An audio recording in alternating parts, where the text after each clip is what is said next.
अब जब मुसलमान यहाँ मदीना में थे तो वहाँ खालिद बिन वलीद पता नहीं किस काम से अरब को छोड़कर कहीं बाहर गए थे, और जब अपने सारे काम पूरे करके वापस मक्का की तरफ आए तो उन्होंने देखा कि यहाँ तो सब बदल चुका है। मतलब मक्का के हर घर से रोने और चीखने की आवाजें आ रही थी। और जब खालिद बिन वलीद ने पूछा तो उन्हें उनके खानदान वालों ने बताया कि आप जब यहाँ नहीं थे तो यहाँ मक्का और मदीना वालों की एक बहुत बड़ी जंग हुई है, जंगे बदर, जिसमें उन्होंने हमारे खानदान के सरदार अबू जहल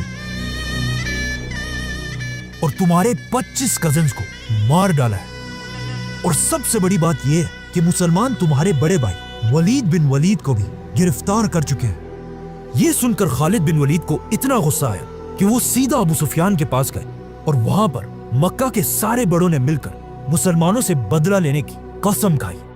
जिसके बाद खालिद बिन वलीद अपने भाई को आजाद कराने के लिए मदीना की तरफ आए, जहां पर उन्होंने देखा कि मुसलमानों ने कैदियों के लिए एक बहुत ही अजीब सिस्टम बनाया। मतलब जिसके पास जितनी ताकत होगी उससे उतने ही पैसे लेकर उसे आजाद किया जाएगा। मतलब किसी से 1000 और किसी से 2000 दिनार, और जिसके पास पैसे ही ना हो मुसलमान उसे सिर्फ इस शर्त पर आजाद कर रहे थे कि वो 10 मुसलमान बच्चों को पढ़ना लिखना सिखाए। लेकिन जैसे ही खालिद बिन वलीद वहां पहुंचे तो उन्हें पता चला कि मुसलमानों ने उनके भाई वलीद बिन वलीद की कीमत सारे कैदियों में सबसे ज्यादा लगाई थी, 4000 गोल्ड कॉइन्स, जो आज करोड़ों रुपए बनते हैं। ये प्राइस वहां बैठे सारों के लिए बहुत ही शॉकिंग प्राइस थी, लेकिन खालिद बिन वलीद के लिए ये कुछ भी नहीं थी। उन्होंने ये सारे पैसे मुसलमानों को अदा किए और अपने भाई को आजाद करके वापस मक्का की तरफ रवाना हुआ। और उनका ये ख्याल था कि मक्का पहुंचकर लोग उनको बहुत जबरदस्त तरीके से वेलकम करेंगे। लेकिन मक्का पहुंचने से पहले ही एक रात इन्होंने रास्ते में गुजारी और अगली सुबह खालिद बिन वलीद ने उठकर देखा कि उनके भाई वलीद का बिस्तर बिल्कुल खाली है और उसके बिस्तर पर एक लेटर पड़ा हुआ है जिस पर लिखा था, खालिद, मैं तुम्हें बताए बगैर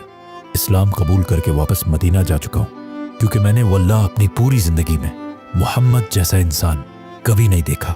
और ऐसा मैंने पहले इसलिए नहीं किया कि लोग ये ना समझे कि मैंने कैद के डर से इस्लाम कबूल किया हो।